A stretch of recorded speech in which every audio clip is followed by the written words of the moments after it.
Bonjour à toutes, bonjour à tous, bienvenue sur les Sentiers du Réel. Aujourd'hui, je reçois Thierry Rodan, qui était déjà venu nous parler de deux sujets assez importants, les walk-in et les runes. C'était en 2015, hein, ça remonte déjà. Hein. Comment vas-tu, Thierry ? Toujours aussi bien, et voilà, en tout cas, merci encore pour l'invitation. Bah écoute, de rien, c'est moi qui te remercie, surtout que aujourd'hui tu vas nous parler d'un sujet quand même particulièrement rare, enfin disons, trop peu, disons... étudié dans l'ufologie, parce qu'en fait, aujourd'hui, donc, tu vas nous parler donc des lettres de l'alphabet extraterrestre. Alors, c'est pas quelque chose qui est courant, on n'en parle pas souvent, en ufologie en général, on parle souvent des traces laissées par certaines soucoupes, ou certaines apparitions dites du 3e ou 4e type, donc plus, l'apparition d'humanoïdes, etc. Mais des traces d'alphabet dit extraterrestre, en tout cas, on n'en parle pas souvent. Et c'est un petit peu dommage, je trouve ça. Donc, c'est un peu dommage parce que c'est important. En fait, tout est important en ufologie ou dans n'importe quelle matière qu'on étudie. Alors, comment toi, tu t'es intéressé à cette approche, toi, Thierry ? En fait, oui, donc, tu as raison, donc, il y a peu de personnes qui en parlent. Il y a parfois un ami, peut-être que tu connais, il y a Christian Massé, qui a écrit quelques articles sur le sujet. Et puis, c'est surtout un ufologue belge qui s'appelait Roger Lortiwar qui a étudié ça. Et on va raconter un petit peu justement Qui était justement Roger ? Roger Lortiwar, c'était un ufologue belge, c'est le second président de la Fédération belge d'ufologie. Ça s'appelait FBU. D'ailleurs, il paraît-il que c'est lui qui aurait fondé le mot ufologie. Oui, parce qu'en fait, ufologie, ça vient de UFO, bien sûr, de l'anglais. Et on a simplement ajouté comme biologie ou géologie, on a ajouté le logis derrière. Alors c'est assez étrange d'avoir pris UFO, mais c'est vrai que ovni-logie, ça n'aurait pas été tellement top. Et donc voilà, donc Roger Lortiwar aurait, paraît-il, fondé ce mot de l'ufologie. D'accord. Et en fait, il était le premier président, c'était Jean-Gérard Domen, je ne sais pas si tu connais, qui a écrit sur le cas Adamski. En fait, c'était un instituteur primaire qui était avec sa classe du côté du parc Josaphat. Et ici à Bruxelles, c'est un grand parc. Et avec toute sa classe, il avait observé un ovni dans le ciel. Et à partir de là, il a commencé une carrière d'ufologue. Dans les années 50, nous sommes. Ouais. Et le second président, il a écrit un livre sur le cas Adamski. D'accord. Donc Jean-Gérard Domen. Okay. Et puis, il a eu un disciple, ou je vais dire quelqu'un qui l'a suivi, qui était en fait son dessinateur aussi. Roger Lortiwar, c'était un dessinateur, c'est quelqu'un qui aimait beaucoup la BD. D'ailleurs, il est devenu aussi le sosie de Tintin. Tout à fait. Hein, il a connu Hergé, il a connu des grands dessinateurs. On le retrouve même dans des albums de Bob et Bobette. Donc, pour dire quand même quelqu'un d'assez connu. Et donc, voilà. Si tu veux, lui, il s'est commencé à s'intéresser justement à ces écritures extraterrestres. Notre ami Roger Lortiwar. Et voilà, ça c'est pour C'était dans les années plus ou moins combien, ça ? Disons que lui, bon, je veux dire... donc on était quand même dans les années 50. Hein. Ouais, quand même, ouais.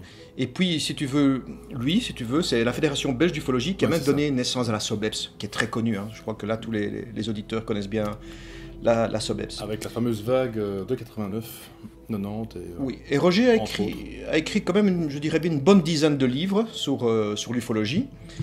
Et il s'est intéressé justement... à partir du pas Adamski, on en parlera tout à l'heure, le fameux pas Adamski, il s'est intéressé aux écritures extraterrestres.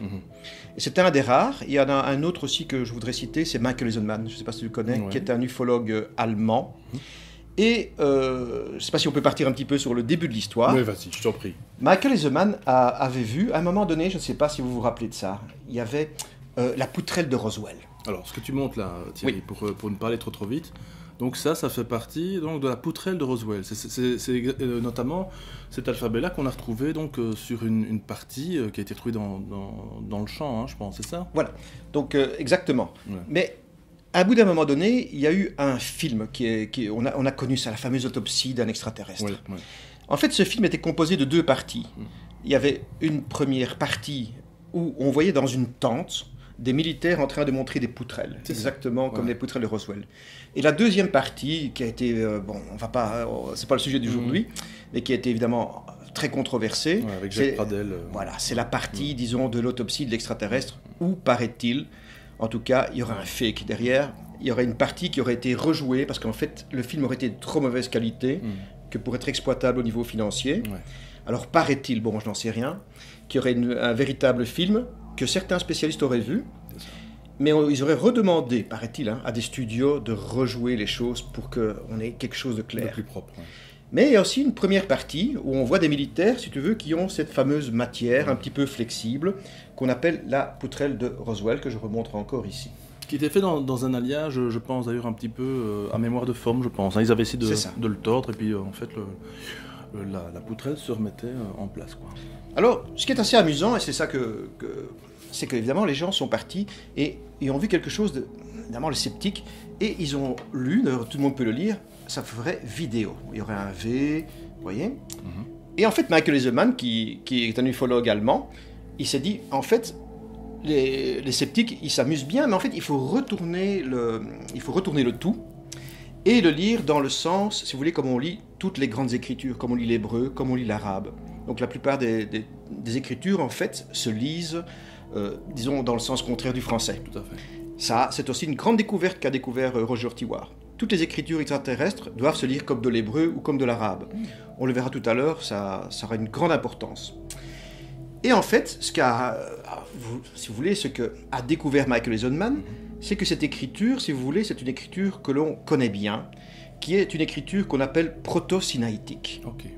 On va la voir tout à l'heure. Cette écriture, c'est vraiment, vraiment, vraiment très important. On va l'analyser en détail. Vous allez voir, ce sera passionnant. Ça, c'est une chose. Et Roger Tiwar avait écrit un article pour la revue Publishock. Ouais. C'était une petite revue qui existait aussi un petit peu à scandale.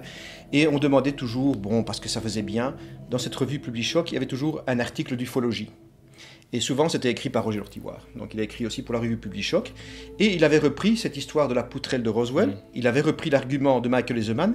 Et il avait dit qu'il était d'accord et que tout ça, il y avait certainement du proto-sinaïtique.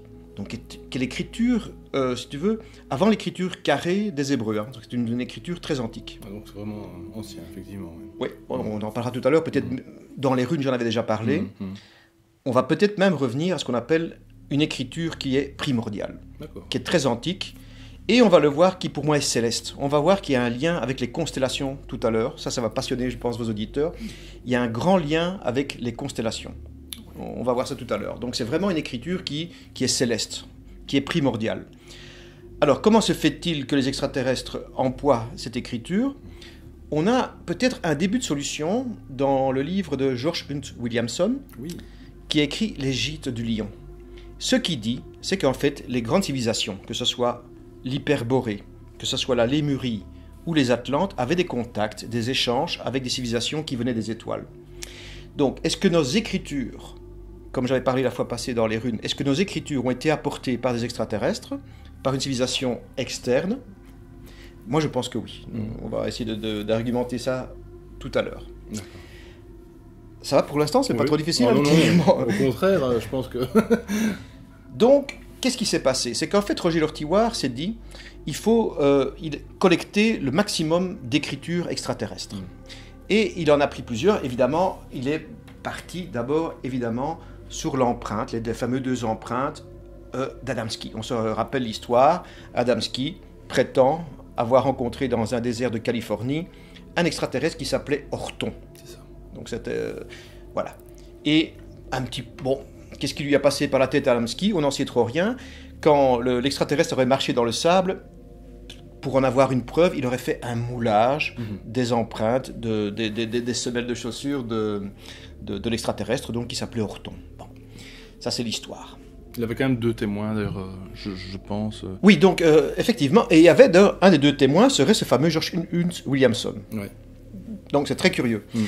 Et en fait, donc, dans le moulage, on va le voir tout à l'heure, ce qu'a remarqué effectivement aussi Roger Tiwar, c'est qu'on retrouve des choses très très connues, entre autres ce qu'on a appelé la fameuse croix gammée, qui est en fait formée de 4 gammas. On va le voir tout à l'heure aussi, qui est une des écritures de l'alphabet proto-sinaïtique. Donc on retrouve de nouveau ça. Et puis bien sûr, par exemple, dans le talon droit, on va voir ici, il a retrouvé des signes. Il y a une sorte de V, on verra tout à l'heure ce que c'est. Il y a une sorte de... Ouais, ça représente une bouche. Et en fait, déjà, pour ceux qui font, ne fût-ce qu'un tout petit peu, qui aiment bien les hiéroglyphes déjà égyptiens, cette fameuse bouche, on voit déjà que c'est un R. Oui, dans les hiéroglyphes, souvent, moi, je m'amuse quand je vois des femmes dans le métro qui ont des petits colliers, j'essaye de deviner leur nom. Donc, voilà. Tu t'arrêtes au collier, bien sûr. Donc, j'essaye de voir leur nom. Oui. Donc, ça va très vite, on le sait. Le A, c'était un aigle, etc., etc. Et ici, donc, effectivement, quand vous voyez une sorte de bouche comme ça, c'est un R. Voilà, on va le voir tout à l'heure. Alors Roger, il a trouvé d'autres écritures. Ici, c'est un cas très très mystérieux. Là, ici, on voit qu'il y a une sorte d'hippocampe. Il y a une sorte de S, un signe comme ça, une sorte de Y à la fin. Ça vient de Ventura Maceras, qui, dans les années 70, il aurait rencontré un extraterrestre qui portait un drapeau. Et sur ce drapeau, il y aurait donc ces écritures-là. D'ailleurs, monsieur Ventura Maceras, c'est un être très très bizarre. Il avait des dentitions, quand il perdait ses dents, ça repoussait, depuis qu'il a rencontré les extraterrestres. Oui. Il avait une dentition comme ça qui repoussait. Bon. Oui, c'est assez sympa. Alors, il y a le deuxième cas ici. On voit, c'est un cas très très connu en ufologie. C'est le cas d'Antonio Villaboas. Oui. On se rappelle qu'il a été enlevé par les extraterrestres et qui aurait été forcé, en tout cas, à rencontrer une extraterrestre. Donc voilà, c'était un des premiers grands enlèvements dans tout ça. Donc ça fait déjà 2 écritures. Et la troisième écriture que vous voyez ici, qui est très très particulière, ça vient d'un cas français, c'est l'affaire Migueres. Est-ce que tu connais un petit peu ça? C'était un monsieur qui prétend en tout cas avoir eu un accident. Sa voiture aurait fait collision avec une ambulance. Et il aurait déjà rencontré un extraterrestre qui est déjà aussi macrocéphale. Donc il y a déjà cette idée d'être de petite taille avec la macrocéphalie. Exactement comme dans le cas d'Antonio Villaboas, où c'était un des premiers cas quand même d'enlèvement. Il y en a eu d'autres, Betty et Barney-Hill, des choses comme ça. Il y en a eu d'autres cas. Et donc, voilà. Là, dans le cas de Migueres, à un moment donné, dans un des livres, il y a toute une lettre avec une sorte d'étrange écriture dite extraterrestre. Et Migueres dit, tiens, ne perdez pas de temps à essayer de traduire cette lettre. Mais Roger, lui, c'était un têtu. Donc il s'est dit, moi, je vais traduire cette lettre. Le premier point, je l'ai dit tout à l'heure, rappelez-vous, j'ai dit, il a découvert que le sens de lecture se faisait comme dans de l'hébreu ou de l'arabe. Donc déjà, pour pouvoir traduire cette lettre dite de Straube, parce qu'en fait, l'extraterrestre s'appelait Straube. Alors, il a eu l'idée absolument génial, c'est que le dernier mot de la lettre, ça serait peut-être sa signature. Donc moi, si j'écris une lettre, il est possible qu'à la fin de ma lettre, j'écrive Thierry Rodan, par exemple, ou Rodan. Voilà, je signe. Et effectivement, il a alors découvert ici que ici, c'était Straube, mais il fallait le lire, bien sûr, dans le sens contraire. Donc c'est déjà une grande intuition à avoir.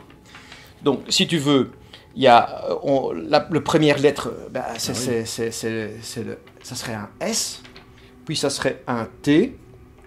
Ce signe ici serait un R, ce qu'il a appelé la faute de Saturne. Très très important ce signe, on peut le mettre dans tous les sens d'ailleurs.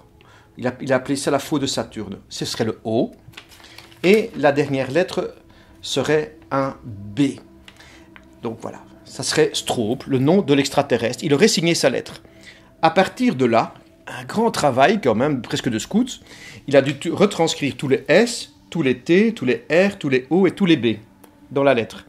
Et puis, voilà, avec d'autres intuitions, il a commencé à traduire cette lettre. Aujourd'hui, elle a été publiée sur plusieurs sites internet, on la trouve.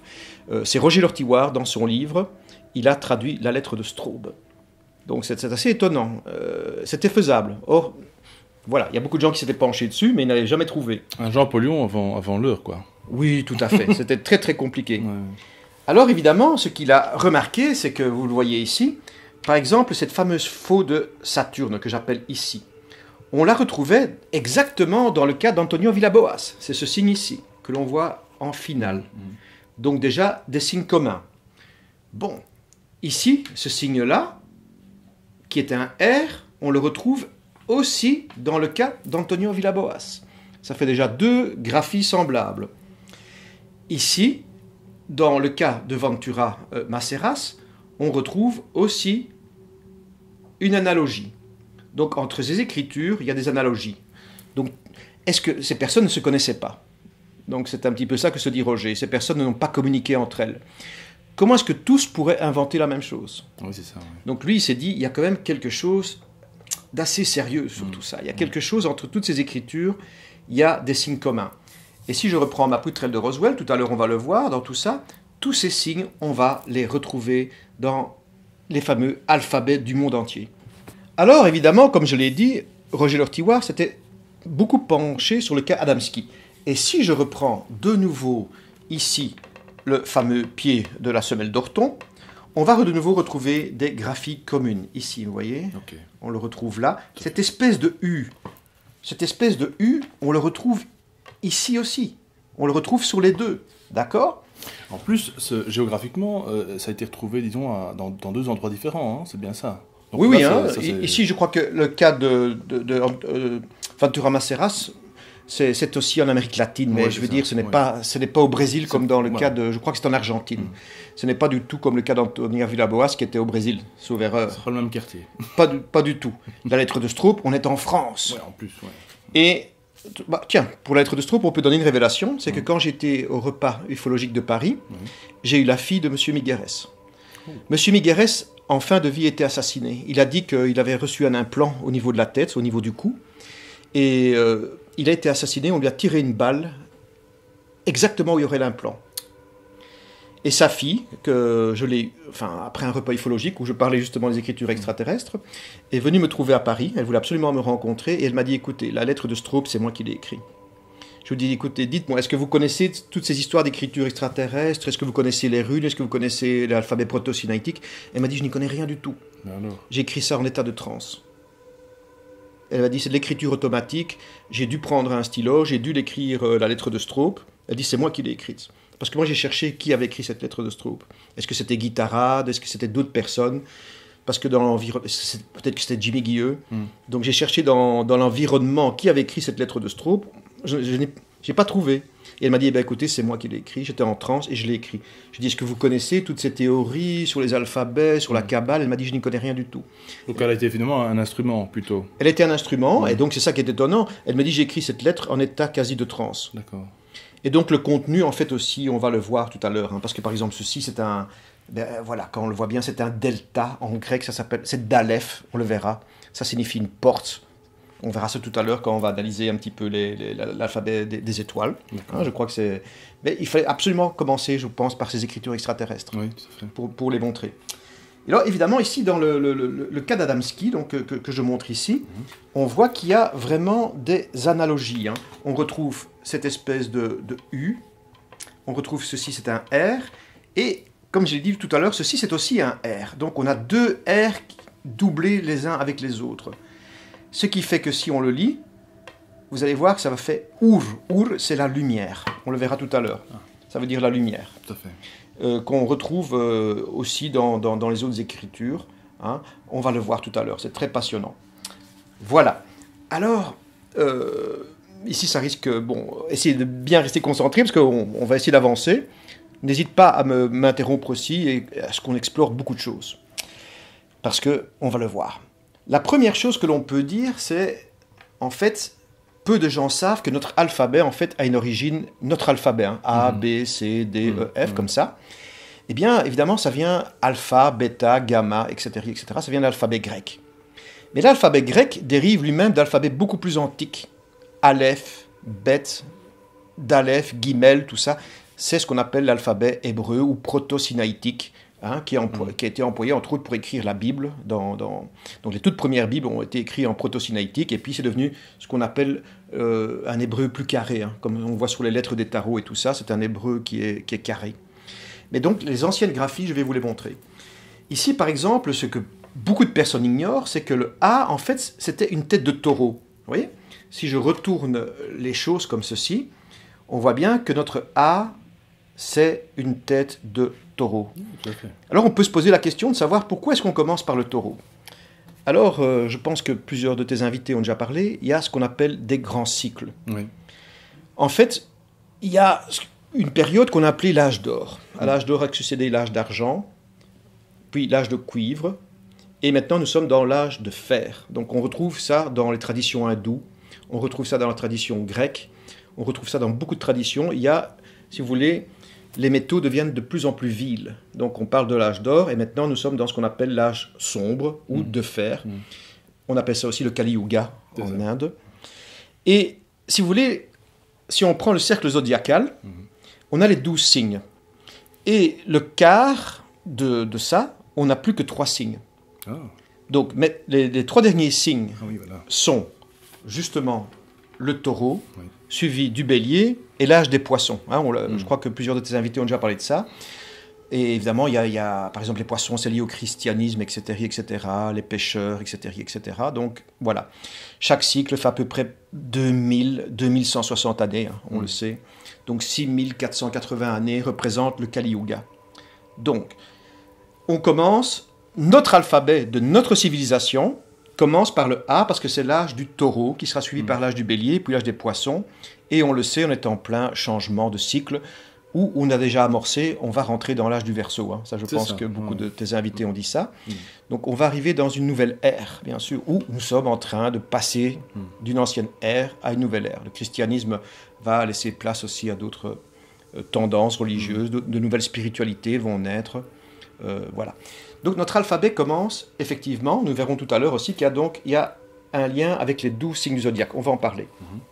Voilà, donc ça c'est pour le A, ça va? C'est pas trop difficile. Hein? Non, pas du tout. Donc on retrouve une tête de taureau.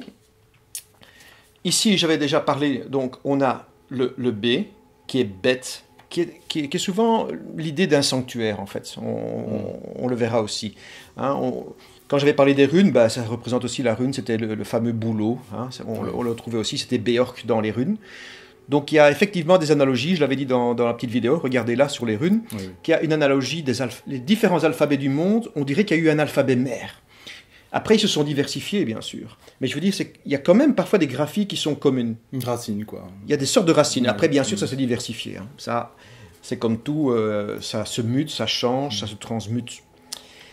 D'ailleurs, quelque chose d'important à dire aussi, on en parlera tout à l'heure, c'est que l'alphabet en 22 graphies, ça représente en fait 3 lettres matrices, on verra. Il y a une lettre d'air, c'est Aleph, je le dis déjà maintenant. Il y a une lettre d'eau, c'est Mem, on le verra. Le M, ça représente toujours la mer, mother en anglais, la mer, mais aussi la mer, les océans, c'est là où naît la vie. La vie naît dans l'eau. Et puis il y a une lettre de feu. Donc il y a 3 lettres qui est Shin. On va le voir tout à l'heure. Donc on a 3 lettres matrices. La terre, c'est nous en fait. Donc ces lettres vont venir s'imprimer en nous. Il y en a quelque chose. Puis on a 7 lettres qui ont un rapport avec les planètes majeures. Donc qui représentent aussi les 7 chakras. Hein, on a dans le corps, on a des alignements. Et chaque planète est en train de nous marquer. Donc on a la Lune. Hein, tout en bas, hein, en Malkout, et on va remonter jusqu'à Keter, donc pour ceux qui connaissent un peu de Kabbale. Donc on va remonter comme ça tout doucement. C'est aussi les âges de la vie. Hein. On commence par la période lunaire, puis il y a toute la scolarité, tout ça, c'est tout ce qui est mercurien. D'accord. La naissance de tout ce qui est la sexualité, tout ça, on est en Vénus. Puis on est dans le chakra solaire central. Ouais. Dans notre vie, on fait sa place au soleil, on est dans le chakra central. Puis on a Mars, Jupiter, et puis tout en haut, on a Saturne. Hein. Donc dans les signes du zodiaque, on part aussi du Cancer, qui est dans la Lune, et on va aller jusqu'au Capricorne, qui est en Saturne. Et curieusement, dans la tradition hindoue, on parle du chakra à 1000 pétales, ou coronal, qui forme une couronne. Dans la Kabbale, on dit aussi qu'on va de Malkout à Keter, et en Keter, de nouveau, si vous représentez l'arbre de vie, on représente ça par une couronne. Et comme par hasard, Saturne, qu'est-ce qu'elle a? Il est couronné. Oui. Saturne possède son anneau. Donc c'est assez curieux. Ah oui, ça fait, oui. Donc on a 3 lettres matrices, on a 7 lettres qui représentent les 7, je vais dire, planètes majeures, hein, donc de l'astrologie. Et puis, on le verra tout à l'heure, on a les 12 qui restent. Donc on fait une addition, 3 plus 7 plus 12, on a les 22 lettres de l'alphabet kabbalistique. C'est ça. Qui est l'alphabet des étoiles, qui est l'alphabet extraterrestre aussi d'ailleurs. Et donc, on a les 12 signes du zodiaque. On va le voir. Hein. On a déjà deviné tout à l'heure que le A, bien sûr, sera lié à la constellation du taureau. On va le voir. Alors ici, donc justement, j'ai mon Gimel, qui va devenir Gamma, qui donne naissance à la croix gammée. Et effectivement, donc, on le retrouve dans le pas Adamski. Hein. Tout le monde t'a dit, tiens, mais comment ça se fait qu'Orton a une croix gammée? Eh bien, c'est le fameux... c'est comme ça qu'on le représente. Oui, d'ailleurs, hein. on le voit quand même très bien. C'est vraiment une partie donc, des pattes, on peut dire, de la croix. Hein. Voilà. Alors, très intéressant, on l'avait vu dans la petite poutrelle de Roswell, on a le Dalef. Dalef, ça m'intéresse vraiment beaucoup. Pourquoi? Parce qu'en fait, ça représente, si vous voulez, un triangle, mais si on le met en volume, c'est une pyramide. Or, le mot Dalef veut dire une porte. C'est la porte. Hein, parce que tout ça, ça représente toujours des choses. Hein. Ici, bon, je ne l'ai pas dit, mais par exemple ici, c'est Gimel, c'est aussi Camel, c'est un chameau. Oui, enfin, peu importe. Oui, absolument. Ici, Bet, je l'ai dit là tout à l'heure, c'est un sanctuaire. Hein, Bethel, Bethléem.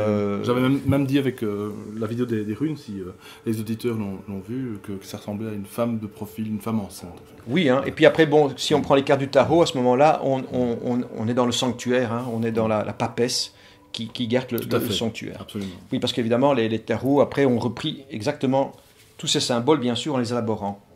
Alors ici, ce qui est très intéressant, c'est que je n'ai pas parlé encore ici, mais j'en avais parlé déjà dans cette vidéo, on a aussi des analogies, et là, Roger Tiwar a beaucoup insisté, avec l'alphabet qu'avait découvert Schurschwart.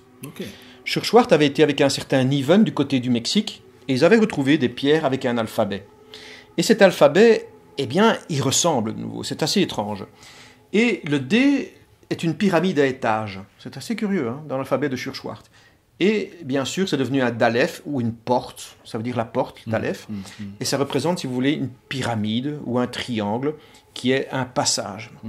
Donc voilà, peut-être que le film, la série Stargate ne dit pas que des bêtises. Je pense pas non plus. Ici aussi, on l'a dans la poutrelle de Roswell, c'est très important ceci. C'est une échelle. D'ailleurs, notre E est encore cette échelle. Ce E, on le retrouve ici, avec 3 étages. Ça ressemble à un idéogramme chinois qui veut dire aussi le roi. C'est assez curieux. Pourquoi le roi dans l'idéogramme chinois? Eh bien, parce qu'en fait, il y a la maîtrise ou l'échelle des 3 mondes. Il y a le plan de la matière, il y a le plan de l'âme, tout ce qui est la psychologie, tout ce qui est le psychique, et puis on a le plan supérieur de l'esprit. C'est ça. Donc l'être humain est une tripartie. L'être humain est composé d'un corps, d'une âme, d'une psychologie et d'un esprit. Et donc le but évidemment c'est de monter l'échelle. Voilà, c'est pas évident. Hein. Il faut bien sûr la maîtrise du corps, il faut la maîtrise de sa psychologie, il faut gérer son champ mental et son champ émotionnel, et puis il faut monter vers l'esprit. Et donc ça représente notre E, avec les 3 degrés, représente exactement ça encore. C'est peu connu quand même. Étonnant, oui. Bon. Donc la lettre suivante, si vous voulez, c'est ce qu'on, chez nous c'est devenu le F ou le V, ça représente, c'est aussi la carte de l'amoureux, hein, si on voit les labs du tarot. Et en fait, on a une barre avec 2 chemins, c'est ce qu'on appelle aussi les 2 routes, ou l'amoureux qui est, on voit qu'il y a l'amoureux, il y a deux femmes là qui essayent de tirer chacun de sa route, hein. Voilà, il y a 2 tendances, ou la voie vertueuse ou la voie non vertueuse. Très naïvement, j'aurais dit un Y, moi. Oui, c'est un Y, oui, c'est tout à fait ça. Donc notre Y représente encore les 2 routes. D'ailleurs, moi, un jour, dans une petite expérience comme ça que j'ai eue, on faisait des expériences de sortie du corps. Et à un moment donné, donc ça s'appelait des Grundgrus. Des Grundgrus, ça veut dire l'équipe au sol. Et les extraterrestres nous demandaient, à certains moments, certaines heures, les gens qui faisaient partie de l'équipe au sol, de se mettre en état de méditation. Et eux, ils nous demandaient de sortir du corps et d'aller les rejoindre dans les plans éthériques. Et un jour, j'ai été là, dans les plans éthériques, et ils m'ont donné ce symbole, voilà, que l'on retrouve aussi sur le disque de Phaistos. Phaistos, hein, on connaît ce fameux disque, hein, qu'on a retrouvé avec une écriture vraiment très étrange. Hein, eh bien, on retrouve ce Y, il est beaucoup dessus. Donc voilà, j'en ai parlé aussi, hein, dans le futur. Dans la vie, il y a des choix à faire, où on va à gauche ou à droite. Voilà. Fait, Donc c'est la carte de l'amoureux, il y a des choix à faire dans l'existence. Oui, Ici, bon, certaines je vais passer un peu plus vite, hein. Ça c'est le Zaïn, voilà. Très important aussi, c'est notre H. J'en avais parlé aussi dans les runes, c'est le Hagel, qui est la grêle dans les runes. Et en fait, le H, qui est en 8e position, c'est ça, hein, a une puissance terrible, la bombe à hydrogène. Hitler, Hitler, 2 H, Hiroshima. Donc le H est toujours quelque chose de très important. Et comme on le voit, en fait, le H, ça représentait une barrière. Donc si on avait notre bétail, avec notre fameux taureau, ou bien d'autres, les béliers, ou d'autres choses, eh bien, on a représenté ce qu'on appelle une barrière. Voilà, ça c'est très important aussi. Et alors, ici, je le dis aussi très vite, par exemple, dans l'alphabet maya, a des similitudes vraiment étranges avec l'alphabet maya-quiché. L'alphabet maya-quiché, il y a un personnage qui est très très important, qui s'appelle Diego de Landa, qui était l'évêque du Yucatan, en fait, c'était très étrange. Hein. L'Église catholique a fait quelque chose d'étrange. Ils ont massacré la culture, parce que les livres, ils n'aimaient pas du tout, des Maya quichés. Et en même temps, Diego de Landa, qui était l'évêque du Yucatan, a sauvé l'écriture des Mayas. Et alors là, évidemment, moi j'ai fait une petite étude, c'est qu'en fait, ce qui me fait dire que Schurz-Schwarz n'est pas si fantaisiste que ça, c'est qu'entre l'alphabet que proposait donc Schurz-Schwarz, basé sur Niven, les découvertes près de Mexique, l'ancienne ville de Mexico, et l'alphabet proposé par Diego de Landa, il est quasi le même. Donc je ne pense pas que Schurz-Schwarz a tout inventé. Il a vraiment eu des traces, puisque ça ressemble quand même à l'alphabet qu'a proposé Diego de Landa. Voilà, petite parenthèse pour dire quand même un peu défendre Schurz-Schwarz sur l'affaire. Donc notre H, ici je passe un petit peu plus vite, c'est un tête, voilà, pas tellement grave ça non plus. Ici le iode. Ah oui, bon, encore une fois utilisé... On en parlera un petit peu plus tout à l'heure.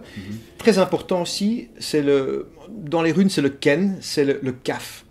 Et on va voir, en fait, c'est aussi la première lettre de la Kabbale. Ça représente, si tu veux, une cavité, la cavité. La cavité, c'est la réception des choses. En fait, nous autres, nous sommes dans un monde où il faut être réceptif. Si on veut s'ouvrir au divin, il faut ouvrir sa cavité. Et dans j'en parlerai tout à l'heure, dans le signe qui correspond, c'est la force. Et en fait, on voit quelqu'un qui ouvre la gueule du lion, et la gueule, bien sûr, ouverte, forme une cavité. Donc dans le cas, il y a l'aspect de cavité. Le mot Kabbale et tout ça, il y a l'idée d'une réception une réception qui se fait dans une coupe, dans une cavité. Ici, voilà, je passe un petit peu plus vite. Hein, oui, chaque fois, donc, je veux dire, il y a une idée. Hein. Ici, c'est un petit crochet. Hein, voilà, par exemple, c'est un crochet. Hein, donc, voilà, c'est le L. Notre L, ça représentait un crochet pour pêcher des poissons, des choses comme ça, un hameçon, quoi. Un hameçon, c'est ça. Voilà, donc, je dis, on ne sait malheureusement pas tout dire. Hein, il faudrait des journées entières. Donc, j'avais dit qu'il y avait une lettre très importante, c'est notre M. Ah oui. Hein, donc, on verra tout à l'heure encore, j'en reparlerai, qui est un signe d'eau et qui représente justement une vague d'eau. Notre M, c'est ça, c'est une vague d'eau en fait, c'est ça. Le N, qui n'en est pas tellement loin, pourrait aussi, d'après certains, représenter un petit serpent aussi, qui se promène. Hein, la vague d'eau, le serpent, au fond, ce sont des ondes. Hein. Ce sont des ondes primordiales. Bien sûr, voilà. Ce sont ce sont des vibrations dans l'univers. Voilà, ici, ça, très important aussi, Samek. Très, très important. On va passer un petit peu de temps, parce que, en fait, c'est la clé selon Roger Hortiguard. C'est le fameux O. Le O, au départ, ça représentait, en fait, la graphie d'un œil. Donc, c'est notre œil, en fait. Aïn, en Kabbale, très, très important, c'est la source de toute chose. Donc le point ici, c'est le point 0, c'est le point de l'émanation. Et puis les choses vont en expansion dans l'univers. C'est ce qu'on appelle la fontaine ou la source, même dans la Kabbale. C'est la source des choses. Notre œil aussi, c'est le miroir de l'âme, bien sûr. Donc l'œil, c'est très très important. Et notre O, même chez nous encore, dans notre alphabet courant, représente toujours l'œil en fait. C'est vrai. Mais il y a une autre graphie. C'est cette fameuse faux de Saturne. Cette fameuse faux de Saturne qu'on a retrouvée dans les différentes écritures, qui peut se représenter, attention, donc toutes les lettres, comme je l'ai expliqué, peuvent toujours se retourner. Les lettres changent énormément. Il y a des retournements tout le temps. Ça, c'est pas tellement grave. Puis il y a des lettres qu'on peut retourner, même comme pour les runes, j'en ai expliqué, on peut les retourner, elles ne changent pas tellement de graphie. Hein. Et puis il y en a d'autres, oui, ça change. Donc voilà. Donc, cette faux de Saturne, on l'a retrouvée dans la lettre de Stroop. Ça a été, si vous voulez, même un petit peu le déclencheur chez Roger. C'est cette faux de Saturne. Pourquoi ? Parce qu'il y a un autre contacté, énormément controversé. On a beaucoup dit que c'était un menteur. Bon, moi, je ne suis pas là pour juger les gens, donc on n'en sait rien du tout. Il faudrait... Ça, voilà. On ne connaît pas les gens, finalement. Non. Qui s'appelait Franck Fontane, tu vois. C'était aussi toute cette époque-là, qui est aussi prétendu comme d'autres, d'avoir été enlevé, quoique, lapsus, enlevé par les extraterrestres aussi. Un extraterrestre qui s'appelle Orio. Oui. Vous avez remarqué qu'il y a tout le temps il il y a des graphies tout le temps. Les R, les I, les O reviennent tout le temps. Et lui aussi, il a vu un symbole, et ce symbole, c'est ce fameux point, une sorte de point d'interrogation, finalement, on va dire, hein, qui représenterait en fait aussi, comment est-ce qu'on va expliquer ça? Ça représenterait, si vous voulez, la faute de Saturne ici, représenterait toute la colonne vertébrale, et puis la boîte crânienne, en fait, jusqu'à la glande pinéale. Donc un être humain de profil, un humanoïde de profil en tout cas. Certains ont appelé ça la canne atlante, c'est-à-dire que, paraît-il qu'en Atlantide, ils avaient une canne qui favorisait, si tu veux, la montée de la Kundalini jusque dans toute la boîte crânienne, pour remonter jusqu'au point Ajna, jusqu'au point... Et donc, ce point d'interrogation, on le retrouve dans l'alphabet, par exemple, aussi Maya Quiché. On le retrouve. C'est assez étonnant. Et on le retrouve d'ailleurs, si vous regardez un petit peu, justement, je disais tout à l'heure que je m'amusais à lire un petit peu les petits bijoux des dames dans le métro, là. Eh bien, parfois, quand je vois ce point d'interrogation, qu'on retrouve dans le pas Adamski, ici aussi, on le retrouve dans le pas Adamski, c'est un O. On le retrouve par exemple dans Cléopâtre, si on, voilà, quand la pierre de Rosette, c'est comme ça qu'on prononce ça, avec Champollion, pas Jean-Paul. Non. Donc on le retrouve donc on le retrouve plusieurs fois dans les pas Adamski, on retrouve ce O que Roger Lortilloire a nommé donc la faux de Saturne. Hein, que voilà, moi j'appelle ça le point d'interrogation. Oui, qui ressemble presque aussi, je l'avais dit d'ailleurs hors antenne, c'est que ça ressemble un petit peu à la canne de Saint-Nicolas. Voilà, oui, c'est ça. Une fête qu'on fête ici en Belgique, hein, le 6 décembre. Comme les évêques, voilà. Comme les évêques. Ils ont toujours leur canne atlante, finalement, quelque part. C'est un peu ça, C'est ça. C'est le bâton, si vous voulez, du maître, de la maîtrise des choses aussi. Alors ici, le P ou le R, attention, le R est assez tardif en fait. On a simplement rajouté, si tu veux, une petite barre, représenter une bouche. Donc je l'ai dit tout à l'heure, ici, on a deux rèches, parce qu'on a le suivant ici.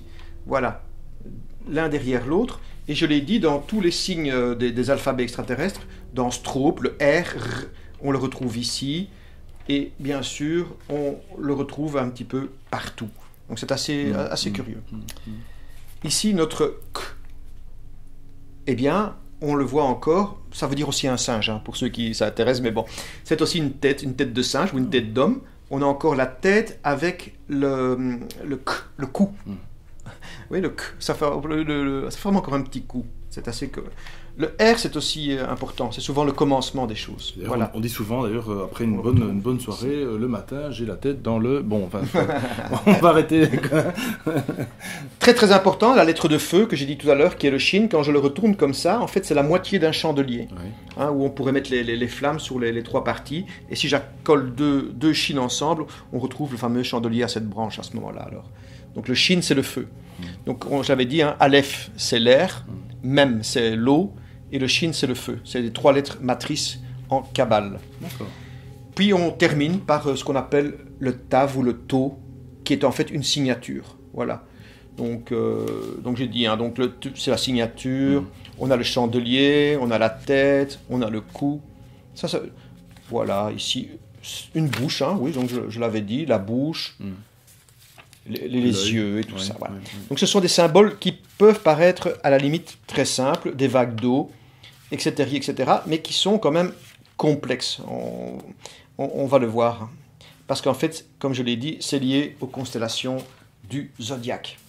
Alors justement, tu vas nous parler donc des constellations, du rapport, disons, de l'alphabet avec les constellations. Parce que c'est vrai que dans le fond, quand on regarde une constellation, on le sait, il y a beaucoup de formes, il y a beaucoup d'éléments. Hein, alors, justement, et puis en plus de ça, extraterrestre, avec les constellations, ça a à peu près une logique finalement. Oui, ce qui est important à dire d'abord, c'est que nous sommes ce qu'on appelle un microcosme. Donc, il y a le macrocosme qui représente l'univers extérieur, mais en fait, le dedans et l'extérieur sont semblables quelque part. Comme le petit est semblable au grand est semblable au petit.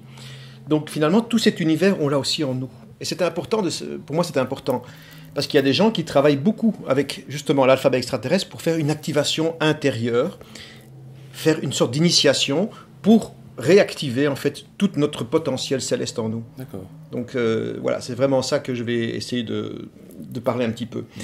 Donc le premier, comme j'en avais parlé, donc c'est notre fameux A qui évidemment correspond immédiatement à la constellation, au signe zodiacal du taureau. C'est important parce que je l'ai dit, donc, notre cycle actuel, qui est malheureusement un petit peu, on va dire, dégénéré, c'est le Kali Yuga, commence par l'ère du taureau. C'est peut-être pour ça que notre alphabet commence par le A. Donc, voilà, qui sera suivi du bélier, puis du poisson, et ainsi de suite. Et puis, bon, on attend le renouvellement des choses qui ne saurait tarder. Enfin, on verra. Ça peut être de notre vivant ou pas du tout. En tout cas, on peut déjà ressentir, je crois, beaucoup de choses autour de nous. J'en ai déjà parlé dans les autres vidéos. Effectivement, il y a quand même du remous, hein, c'est le cas de le dire. Voilà. Alors, le B est en fait lié, d'après les ésotéristes, dont Wirth, je ne sais pas si vous connaissez Oswald Wirth, et Papus, par exemple. Parce qu'il y en a d'autres qui ont cherché cet alphabet primordial. Il y a par exemple Saint Yves d'Alvèdre, je ne sais pas si tu connais un petit peu la théorie de l'archéomètre. Il a recherché, beaucoup de gens ont recherché cette écriture primordiale. En fait, ce serait aussi un alphabet qui serait angélique. Il y a le fameux John Dee, je ne sais pas si tu connais, qui a écrit, enfin il n'a pas écrit, mais il aurait traduit le Necronomicon, et d'autres ouvrages comme ça. Il y a Papus, Saint Yves d'Alvèdre que je recommande beaucoup, qui a montrer quelque chose de très étrange qu'on appelle l'archéomètre, où on voit qu'effectivement, chaque constellation, chaque lettre sont liées. Et bien sûr, Papus a repris ça, et Wirth. Donc ici, ce que je vous donne, entre autres, ça vient entre autres de Wirth, mais ça vient aussi du livre de la Splendeur, en Kabbale. Peut-être que tes auditeurs connaissent, il y a le livre de la Splendeur. Donc ça vient de ça. Donc c'est un peu un petit mix. Bien sûr, maintenant, tout ce que je dis, il y a peut-être d'autres auteurs qui ne seront pas tout à fait d'accord avec moi, mais ça, je veux dire, c'est pas le plus important. Non, bien sûr. Voilà. C'est la recherche, c'est l'information. C'est de l'essai, en fait. On fait des essais, on fait des théories. Ce que je vous dis ici, je ne dis pas que c'est la vérité. On essaye de comprendre ce qui se passe. Bien sûr. Voilà. Donc ça, c'est assez important. Donc ce B, c'est aussi bête. C'est tout ce qui est sanctuaire, en fait. Hein. D'ailleurs, j'avais marqué aussi, c'est la papesse, mais c'est la sagesse aussi. C'est la sagesse qu'il faut développer, c'est le sanctuaire intérieur. Je crois que dans une vie, il faut se centrer et trouver son sanctuaire intérieur. C'est quelque chose de très important. C'est dans ce sanctuaire que la semence divine, qu'on peut appeler l'Esprit Saint dans le christianisme, mais qu'on peut appeler autrement dans d'autres traditions ou votre voie spirituelle, c'est dans ce silence intérieur, dans ce sanctuaire que les choses vont venir se déposer.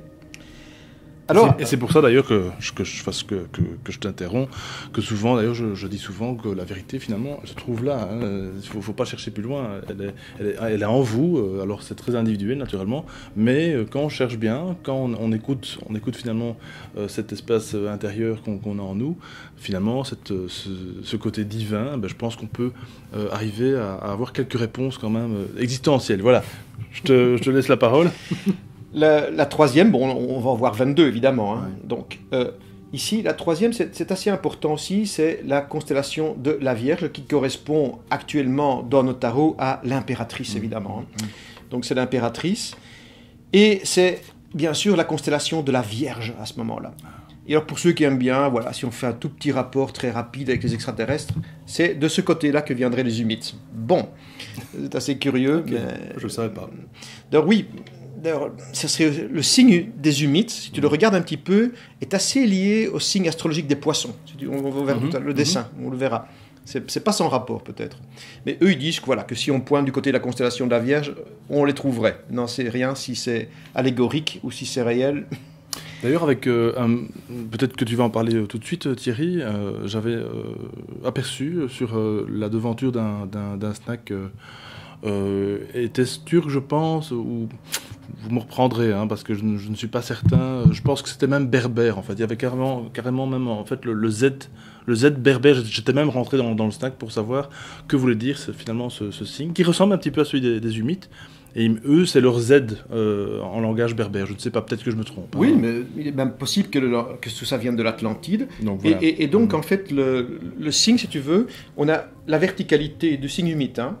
On a la verticale, enfin ça approche aussi un petit peu de la graphie de la planète Uranus en astrologie. Okay. On a, si vous voulez, l'axe vertical qui représente l'axe de la Kundalini.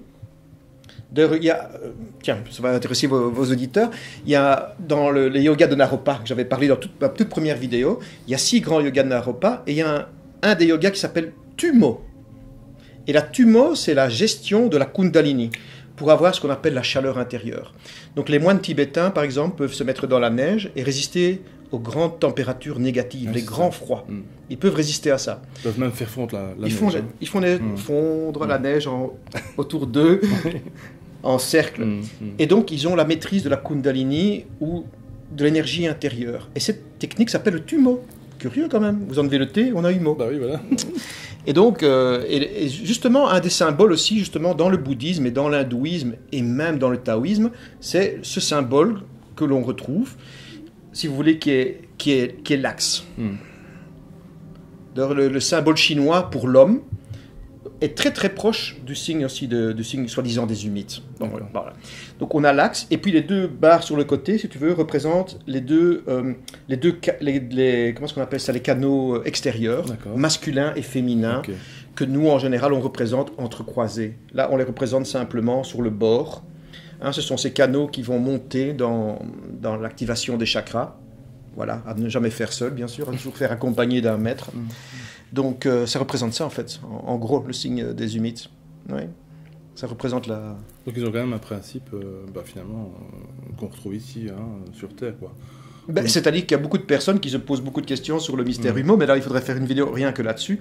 En fait, ce sont des liens. Moi, Godlieve l'a fait. Moi, je suis assez d'accord. J'ai analysé, parce que j'étudie un petit peu le chinois, j'aime beaucoup. Moi, j'adore toutes ces histoires-là, tout ce qui est les idéogrammes et tout ça. Il y a quand même des mots, honnêtement, qui sont de racines chinoises, on va dire, et des mots humides qui se ressemblent quand même. Je dis que Godlieve n'a pas tout à fait tort. Mystérieux, tout ça. Qui sont les Humites? Alors...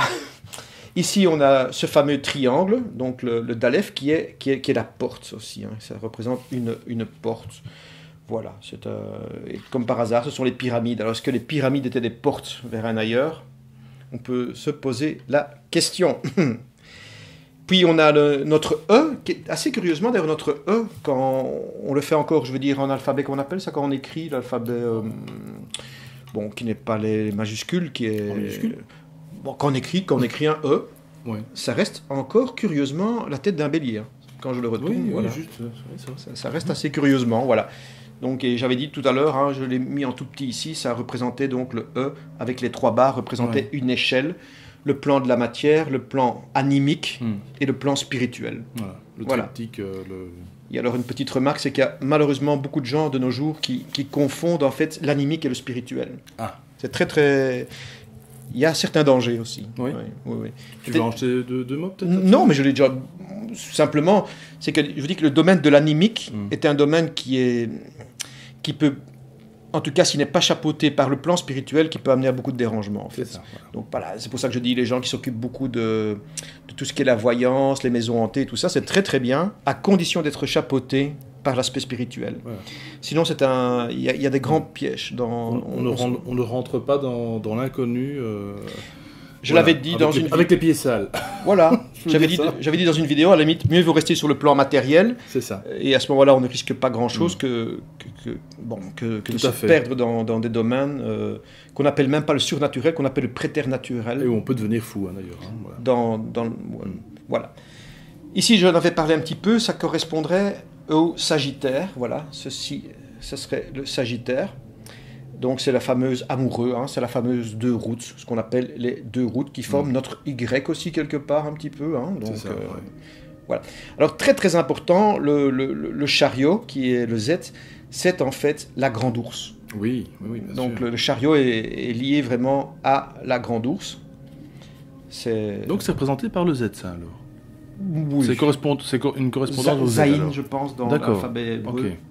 Je prononce peut-être pas bien, parce que malheureusement, moi, je ne suis pas hébraïsant. Je suis un ésotériste ou un ufologue, mais je ne suis pas hébraïsant, donc je ne connais pas la Kabbale à fond non plus. Je crois que s'il y a des Hébreux qui nous regardent... Ils corrigeront. C'est ce que j'allais dire.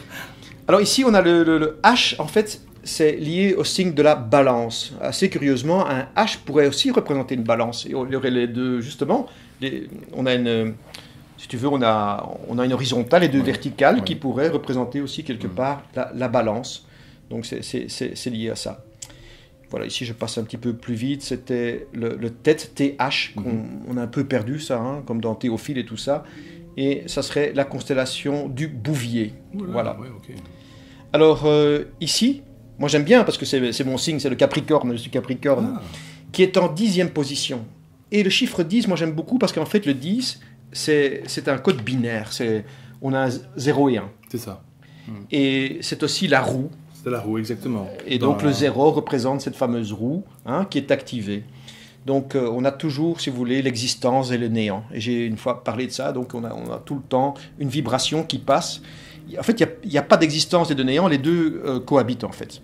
Parce que les gens, en fait, on a un système de pensée où on ne peut pas comprendre que les deux choses cohabitent en même temps.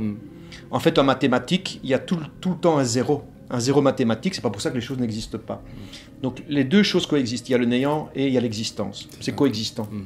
Voilà, donc il ne faut pas vouloir qu'il y ait l'un ou l'autre. Tout est dans tout, en fait. Mais tout est dans tout. C'est-à-dire que, en tout cas, ce qu'on peut constater, et c'est tant mieux pour tout le monde, c'est qu'il y a l'existence. On est en train de parler, de faire une vidéo, il y a des choses qui existent. Il faut louer cette existence. Oui, c'est vrai. Cette existence est précieuse. C'est vrai. C'est l'expression de Dieu, en fait. C'est l'expression du divin. Et c'est de toute possibilité. C'est pour ça que la roue, si vous voulez, en fait, il y a un centre dans la roue, et puis les rayons, en fait, il ne faudrait pas représenter la circonférence, parce que le rayon est infini. C'est ça. Ça explose dans tous les sens. Donc il y a des multivers. Parce que là, on confine, oui. Voilà. Oui, bon, on est bien obligé voilà. de représenter quelque chose. Sûr, donc on représente la roue et on représente sa circonférence. Ça reste graphique, oui. Mais en fait, le rayon est infini, donc il n'y a pas de circonférence. Voilà. Et donc ça explose dans tous les sens. Dans le bouddhisme, d'ailleurs, surtout au Japon, on demande aux gens de confectionner un pompon. Je crois que j'en avais parlé aussi. Et le pompon représente cette existence qui explose dans tous les sens. Donc il y a des multivers. D'accord. Voilà, alors en 11e position, c'est la force aussi dans les lames du tarot. J'en ai déjà beaucoup parlé, donc je ne vais pas m'apesantir beaucoup plus. On a donc la cavité, le cas. Et on voit que le signe ici, le signe astrologique, où on représente en général le lion, eh bien, quand on reprend mes écritures extraterrestres, on le retrouve. Je vais essayer de faire ça, de le retrouver. On l'a ici. Voilà. D'accord. On l'a là aussi.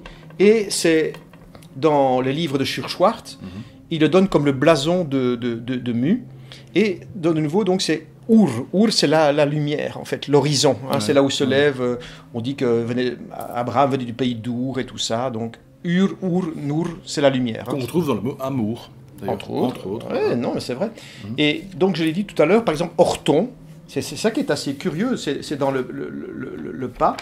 On a le Ur avec un R, ça fait Ur. Orton, or, Ur, tout ça, ça vient du mot mort. Même le mot urine, Orton. Dans tous les mots extraterrestres, on retrouve ça, c'est assez curieux. Et alors, j'ai parlé dans Orton, entre autres dans le signe, j'avais dit qu'il y avait mais ça ici je n'ai pas bien complété, mais il y avait le tête que j'ai montré là, tout à l'heure. Donc Orton, c'est O, R, et puis il y a tête, T-H. Et tout à l'heure, je l'avais montré, mais je ne vais pas trop me perdre là-dedans, mais il y a le tête aussi, ça existe. TH qu'on a perdu. Oui, alors on est à la 12e, c'est mon fameux hameçon, le L, qui est lié à la constellation de Persée, pour ceux que ça intéresse. D'accord, ok. Alors, très intéressant maintenant, on va arriver au milieu du ciel. La 13e lettre, c'est toujours très important. Dans les runes, je vais parler de If, qui était très très important. Ça représente en fait la constellation du dragon. Alors il faut savoir ça. Alors oui. Au milieu du ciel, en fait, maintenant l'étoile centrale, c'est l'étoile polaire. Mais il fut tout un temps où en fait c'était Tuban, c'était la constellation du dragon. D'accord. Alors je sais qu'en ufologie on parle beaucoup des reptiliens et tout ça. Il y a des gens qui trouvent ça très rigolo, il y a des gens qui trouvent ça marrant. Mais en fait dans toutes les traditions, on a toujours parlé des Nagas, on a toujours parlé d'un peuple serpent. Donc d'ailleurs, honnêtement, avant que les mammifères, en tout cas, soient dominants sur la planète, ceux qui étaient dominants à l'époque, c'était les reptiles. Absolument. Oui. Il n'y a absolument aucune preuve non plus que si un mammifère a pu arriver à l'intelligence, qu'il n'y ait pas des reptiles qui aient pu le faire. Mais bon, en tout cas, dans toutes les traditions religieuses, on retrouve ce peuple serpent. C'est quelque chose qui est très connu. Et le centre du ciel, c'est la constellation du dragon. C'est comme ça. Et c'est en 13e position, ça représente les fameuses vagues d'eau, qui est aussi lié quelque part, on va le voir avec la carte suivante, au signe astrologique du Verseau. Oui, voilà, c'est ça, voilà, exactement. Donc j'ai dit, le M et le N, surtout le N en Égypte, ça représente la vague d'eau. Et puis il y en a qui disent aussi que ça peut représenter l'ondulation du serpent. Donc on est toujours lié dans le serpent, tout ce qui est ondulatoire, les ondes, tout ça, tout est vibrationnel. Alors, d'un point de vue biblique, ce qui est intéressant, finalement, le M, c'est la 13e lettre, comme tu dis, de notre alphabet. Le M, c'est aussi quand même la première lettre de Marie-Madeleine. Mais oui, tout à fait. Donc, dans le signe du Verseau, quelque part, il y a une femme aussi. Donc, je pense que là, on sort finalement d'une espèce de patriarcat un petit peu lourd. Il y a des personnes qui étudient ça et qui disent qu'on va vers un matriarcat. Alors voilà, naturellement, l'équilibre des deux serait l'idéal, parce que bon, l'un ne va pas sans l'autre non plus, encore une fois. C'est une autre affaire, c'est une autre histoire, mais c'est intéressant par rapport à cette fameuse lettre, et puis à ce fameux signe du Verseau. Mais oui, le M, c'est aussi mutation, parce qu'en fait, souvent, en 13e position, on pense que c'est la carte de la mort. Hein, dans les runes, c'est pareil. En 13e position, on a une rune qui symbolise la mutation, en fait. Parce qu'en fait, il n'y a pas de mort, en fait. La mort n'est qu'apparente, évidemment. C'est-à-dire que le corps physique se décompose, l'âme survit un certain temps, elle finit par se décomposer aussi, d'ailleurs. Ça, c'était une autre question à discuter un jour. Okay. L'âme finit par se dissiper aussi. Ce qui reste et ce qui est immortel dans l'homme, c'est l'esprit, en fait. Toutes les conditions animiques finissent aussi par s'éteindre. Dans le monde post-mortem, quand on continue au-delà, les aspects animiques sont encore très tenaces. C'est ce qu'on appelle à ce moment-là, dans certaines traditions, on va appeler ça le purgatoire, dans d'autres le barzak. C'est pour ça que souvent les chasseurs de fantômes sont peut-être en rapport avec les âmes des morts. Mais est-ce qu'ils sont en rapport avec leur esprit? Ça, c'est une autre question. Ouais, c'est ça, voilà. Parce qu'en fait, l'esprit est largement supérieur à l'âme encore. Donc l'âme reste encore un habit. Une sorte de mémoire tampon, finalement. Le corps est un habit, c'est un véhicule. Mais l'âme reste un véhicule aussi, qui va nous porter plus loin que la mort. Hein. Mais après, bien sûr, il faut aller vers l'esprit. C'est ça qui est difficile. Qui est donc lui, d'après toi, immortel? Immortel, il est absolument. Donc même dans les grandes traditions de l'hindouisme, c'est l'Advaita, il est même divin. L'esprit est divin. Chez nous, on dit qu'il y a l'habitation de l'Esprit Saint en nous, ou bien l'habitation de Dieu vient en nous. Dans l'Advaita, il part d'un principe encore quasi plus fort, c'est que au départ, il y a surtout la couche divine qui va s'exprimer et se diversifier. Mais le fond de notre être serait proprement divin. Donc immortel, évidemment, omniscient, omniprésent.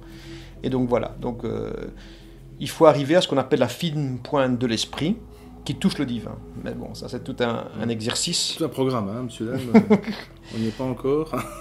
Alors en 15e position, on a le cocher, la constellation du cocher. Ouais. En 16e, on a le signe du scorpion qui est lié à ce que j'ai appelé le O. Donc l'Aïn ou l'O, O, la source de toute chose, c'est l'œil. Donc j'en ai parlé tout à l'heure. C'est le fond de tout, hein, c'est la source. Hein. Et, je prononce ça très très mal, mais dans la Kabbale, au-dessus de tout, au-dessus de Keter, on a l'Aïn Sof.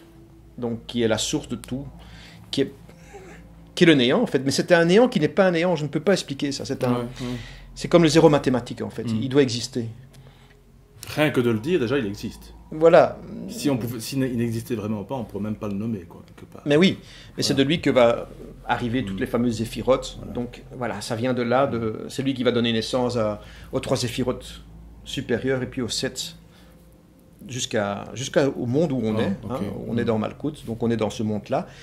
Et d'après les kabbalistes, la descente a été rapide. Il est représenté souvent par un éclair foudroyant. Donc la descente est rapide, la remontée, malheureusement, sauf cas exceptionnel, est plus lente. Mais bon, sauf cas exceptionnel, il peut y avoir des gens qui ont des remontées rapides. Mais voilà, en tout cas, moi, les gens que j'ai rencontrés, mes maîtres, mes mentors, mes gourous, pensent que c'est assez lent. C'est lent, ouais. Bon. Ce qui ne veut pas dire que parfois on ne peut pas y aller un peu plus vite. Et puis c'est très dense ici, hein, on l'avait déjà dit d'ailleurs, encore une fois dans une vidéo, c'est vraiment une matière très dense. Ici on a du mal parfois, donc certains esprits un peu dits plus éveillés ont plus du mal à se mouver, à se mouvoir plutôt en français, dans la matière, dans tout ce qui nous entoure. Voilà. Donc c'est pas toujours évident pour certaines personnes qui sont justement un petit peu dit en décalage par rapport à la vie finalement de tous les jours. Voilà. Alors justement, en 17e position, on a de nouveau un signe zodiaque qui sont les poissons. Oui. Et comme j'ai expliqué, j'essaie de rapprocher un peu de la caméra, voilà, faire l'ajustement. Oui. Ça ressemble un petit peu, le signe ressemble un petit peu quand même au symbole des fameux humides quand même, le signe des poissons. Tout à fait, c'est ça. Voilà. Et les poissons sont doubles, hein, donc ils sont des deux côtés. Hein, ça peut être aussi les 2 croissants de lune, le croissant montant, croissant descendant. Et ça représente aussi un petit peu les 2 grandes dernières religions de ce cycle, qui est d'un côté le christianisme et de l'autre côté l'islam. L'islam qui clôture le cycle. Ok. Oui, oui, il faut bien qu'il y ait une clôture des choses. Voilà. D'ailleurs, ça aussi, c'est un jour, on en parlera. En fait, chaque grande religion du globe est liée à un tempérament. Un tempérament. Par exemple, j'avais parlé tout à l'heure qu'il y avait la Lune, puis après, au-dessus, on avait Mercure, Vénus, le Soleil, Mars, Jupiter et Saturne. Les grandes religions sont liées aussi à ça. Chaque religion est une émanation d'une influence. Alors évidemment, par exemple, l'islam, c'est la Lune, quoi. Tous les drapeaux des pays musulmans le représentent. Absolument. Et par exemple, si je prends Saturne, qui est le jour du samedi, c'est le jour du sabbat, c'est le judaïsme, par exemple. Ok. Voilà, donc c'est assez amusant. Ouais. Bon. Par exemple, tout ce qui est le taoïsme et tout ça, c'est lié à Mars, les arts martiaux. Mars, Mars, Ok. martiaux. La guerre, Ouais, c'est plus lié au taoïsme, et voilà. Donc voilà. Donc ça, c'est assez intéressant à savoir tout ça. Ici, on a donc en 18e position, ça représente toujours une lettre, hein. Donc on est dans le cancer. D'accord. En 19e position, c'est notre Kof, le fameux soleil. Ouais, on est dans les Gémeaux, oui, voilà, on représente aussi, voilà, ça représente ça. Qui est d'ailleurs le 6e signe astrologique, et donc on peut dire presque celui du milieu, quoi, du centre. Hein. Ah oui. Puisqu'il y a 12 signes, donc, enfin 12 signes en tout cas officiellement, et voilà, le Gémeaux étant le 6e. Oui, les Gémeaux, c'est on peut dire que le soleil qui est au milieu de tout, enfin en tout cas de notre système solaire. En tout cas, ce qu'on pense, en tout cas, c'est que toute la grande terre de l'Atlantide était sous le signe de la Vierge du Lion. Ça, on en est plus ou moins sûr. D'accord. Ce que représente d'ailleurs le Sphinx, qui était un mélange Oui, c'est ça, voilà. des deux. Et puis, il y a eu, dans l'époque de ce qu'on appelle le Cancer, qui était un signe d'eau, il y aurait eu tous les grands déluges, hein, tous les fameux grands déluges. Et les Gémeaux, on les retrouve dans toutes les traditions religieuses aussi. Hein. Il y a, voilà, on retrouve toujours ces deux jumeaux, qui peuvent être Caïn, Abel, et bien d'autres personnes. Bien sûr. Puis, en 20e position, on a ça correspond R, on a le signe. Puis en 21, on a l'étoile polaire, j'en ai parlé tout à l'heure, hein, qui est le Tav, le Tau. Voilà. Et puis le dernier, en 22, qui est le fameux Shin, qui représente donc notre W actuellement, on pourrait dire ça. C'est fait en fait, ce qui est le mât, le fou, c'est fait. Ah, ok. Oui, c'est comme ça. Et donc, par exemple, dans les tarots, l'étoile polaire, ça représente l'univers, c'est la 21, c'est le monde, hein, par exemple. Voilà, le 20, c'est le jugement, qu'on pourrait appeler aussi la renaissance, hein, c'est le signe. Le soleil en Gémeaux, d'ailleurs, quand on regarde la carte des tarots, il y a encore des deux petits personnages qui sont là, avec le soleil derrière eux. Hein, donc, en fait, les tarots sont une représentation dessinée, graphique, de cet alphabet céleste. Hein. Donc si on maîtrise bien les tarots, on maîtrise aussi. Simplement, la graphie, comme je l'ai dit là tout à l'heure, on est un peu passé, si tu veux, de l'alphabet proto-sinaïtique, on est passé à une graphie plus carrée. Voilà, moi je préfère peut-être la graphie primitive, où on voyait plus, un petit peu comme dans les idéogrammes chinois, on voit... Ceux qui connaissent les idéogrammes chinois, moi je peux encore reconnaître, tiens, dans... Ça a fort évolué, hein, les idéogrammes chinois. Mais au départ, c'était bêtement un dessin. On dessinait un cheval, et puis avec le temps, c'est devenu... on ne voit plus tellement le cheval, quoi. Mais ceux qui le voient encore. Alors, est-ce que d'après toi, justement, cette étude que Roger Lortiwar a fait, que tu fais aussi, finalement, quelque part, puisque c'est quand même quelque chose qui t'intéresse énormément, a pu aider, finalement, à, disons, essayer de comprendre... déjà, pour commencer, que nous ne serions pas seuls dans l'univers, ça c'est déjà une question qui me semble, moi, de toute façon, tout à fait évidente, hein, pour certaines personnes non, pas encore en tout cas. Est-ce que tu crois que ça a aidé justement certains ufologues à creuser un peu la question d'où ces civilisations en fait, finalement viendraient, quoi, puisqu'on peut déjà finalement lire dans cet alphabet presque la carte du ciel, quoi. Mais oui, c'est ça qui est fou, c'est qu'en fait, une chance que Michael Eisenman a été là, ou bien Christian Massé, ou des gens comme Roger Lortiwar, parce qu'en fait, ils ont démontré que dans ces cas d'ufologie, que ce soit Adamski, que ce soit Frank Fontaine, que ce soit Migueres, que ce soit Antonio Villaboas, Maceras, que ce soit même la poutrelle de Roswell, c'est quand même pas totalement de la fantaisie. Il y a quand même quelque chose derrière. C'est pas quelqu'un qui a inventé une écriture comme ça sur le coin d'une table. Donc il y a quand même, apparemment, d'abord pour moi... Je m'excuse, mais ça défend certains dossiers. Après, il y a des gens qui ne sont pas d'accord avec moi, qui me disent oui, mais non, c'est de la fantaisie. Moi, je dis voilà, la lettre de Stroop, c'est indéniable. Roger, par sa connaissance des alphabets anciens, a pu traduire cette lettre, qui était réputée intraduisible. Donc, il l'a fait. Donc, tous ces cas, que ce soit Adamski, que ce soit Migueres, que ce soit d'autres cas, c'est quand même un peu renforcé par l'étude de Roger Urtiwar. Je ne dis pas que c'est une preuve. Mais enfin, on se rend compte que ces cas-là ne sont quand même pas complètement inventés. Il y a quand même quelque chose d'assez solide derrière. C'est pas anodin. C'est pas anodin, voilà. Même Adamski, bon, tellement critiqué, tout le monde maintenant dit Adamski c'est impossible, George Adamski il déconne, tu vois. Mais même les noms, c'est ça qui est incroyable. On a tout le temps des George N. Williamson, George Adamski, il y en a encore d'autres. On retrouve même dans les noms même dans Adamski, on retrouve Adam et Sky en anglais, presque le ciel. La dent du ciel. Tout à fait. C'est la dent du ciel. D'accord. Donc, on retrouve vraiment, même dans les noms des ufologues, dans les lieux où ils ont été, etc., les endroits où sont apparus les soucoupes volantes, les extraterrestres, ce sont toujours des endroits où il y a ce que Roger Urtiwar appelait des portes, notre fameux Dalef. Il appelait ça des portes induites. Donc, il y a des lieux qui seraient théoriquement valables, où il y aurait une facilité que les mondes se pénètrent les uns dans les autres. D'accord, c'est ça. Et alors cet alphabet, quand on s'en rend compte et qu'on peut s'imprégner, parce qu'en fait il y a une imprégnation à faire, il y a des gens qui travaillent énergétiquement avec cet alphabet. Quand dans notre profondeur de lettres on peut intégrer ces 3 lettres matrices, quand en nous on peut introduire le feu, le shin, quand en nous on peut introduire l'eau, quand en nous on peut introduire l'air, le aleph, l'air, la première lettre de l'alphabet hébreu, quand on peut introduire ça, quand on peut aligner nos 7 centre majeur et aligner notre zodiaque en nous, et je pense qu'on devient ce qu'on appelle un homme céleste. On devient ce qu'on appelle la date Katmon. Si je le prononce pas bien, je m'en excuse encore. On devient cet être Adam céleste. D'accord. Ouais. Donc, on devient cet être cosmique. Le microcosme et le macrocosme ne font plus qu'un, et en fait, on peut se développer. C'est ça. Et donc, en fait, encore une fois, on dit bien que le but n'est pas de venir se réincarner ici, c'est justement de faire le cheminement qu'on a, d'après le fameux karma, Dharna aussi. On a vraiment tout un cheminement à effectuer ici sur Terre, et je pense que ce qui est important, à un moment donné, c'est de se dire...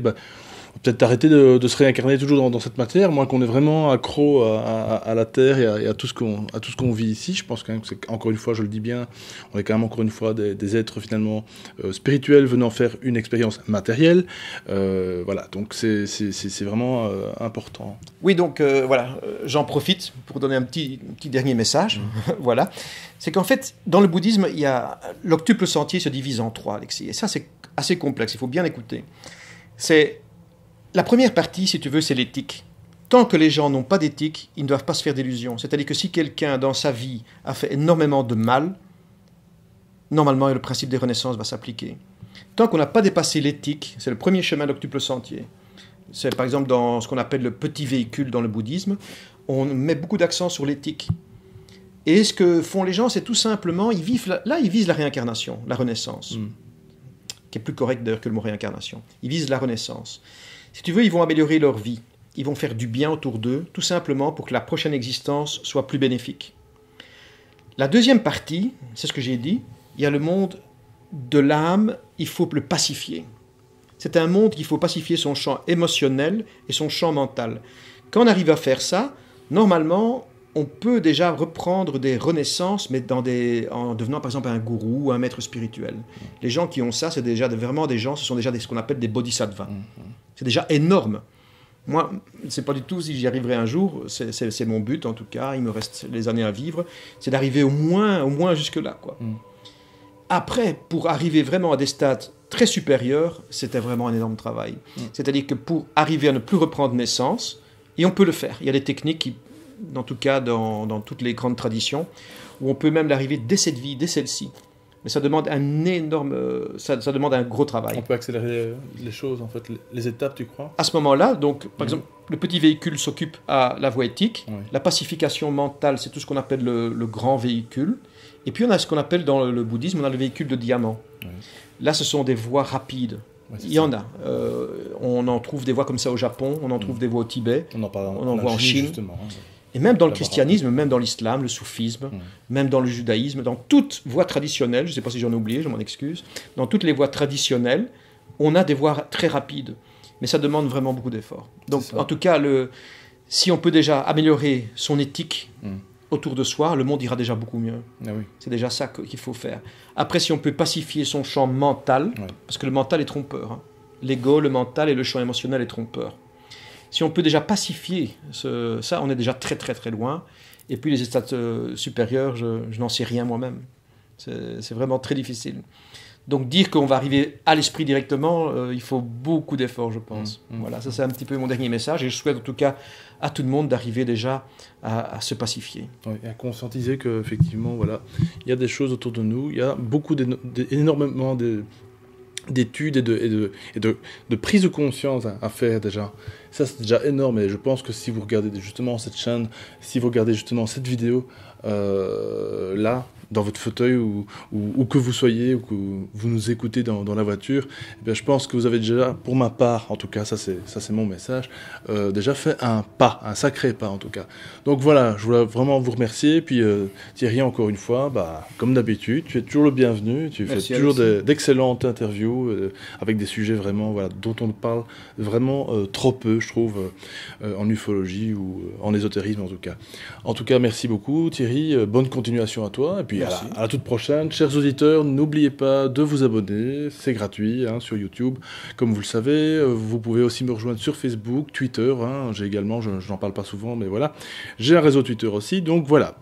Bienvenue, et puis parlez-en autour de vous. Ciao, ciao, salut!